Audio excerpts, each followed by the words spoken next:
Things are really mounting up for Donald Trump. The difficult part for him is that he doesn't seem to work well under pressure. He's good at taking something that's working and making it better, and then claiming he did it all on his own, but he struggles when facing a dire situation. He's prone to striking out without thinking, and that just doesn't do him well. That seems to be the struggle Trump has faced in 2020. He's been dealing with the coronavirus pandemic nearly the entire year.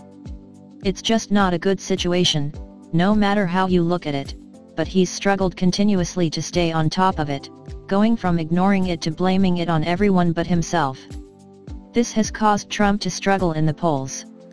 Most polls show him losing to the presumptive Democratic presidential candidate, former Vice President Joe Biden, on Election Day in November. Nothing he does seems to pick it up for him. To top that off, the polling firm has disturbing news for him: he's facing the lowest approval rating he's had in 2 years. With the election just over 5 months away, that should be troubling for his campaign. They have a mountain to climb in a very short time. The poll that was released Wednesday shows 42% of likely voters approving of the job Trump is doing, while 57% disapprove. This is a net 4-point drop since just last Friday, when 46% approved and 53% disapproved. This is the lowest approval for him since January 22, 2018, when his approval stood at 42% and his disapproval 56%. On that day the country was in the midst of a government shutdown. In addition to those figures, 30% of likely voters strongly approve of the work Trump is doing, while 47% strongly disapprove, leading to a net negative approval index rating of 17%.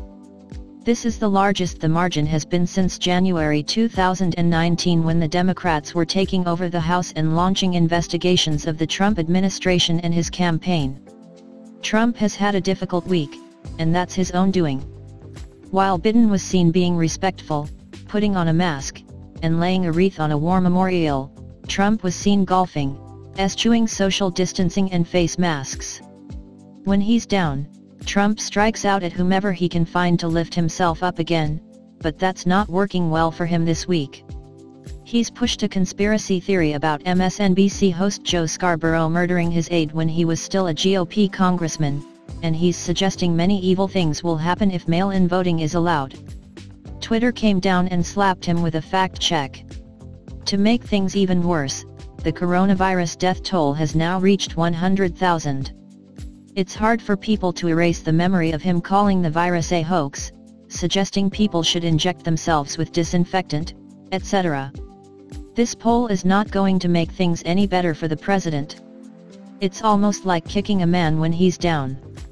He'll try even harder to get that approval, meaning he'll make more mistakes in the process, which will most likely upset more people. Trump needs to find a way to pull himself out of this and turn things around. The election is close, and it's the only thing that is while everyone social distances.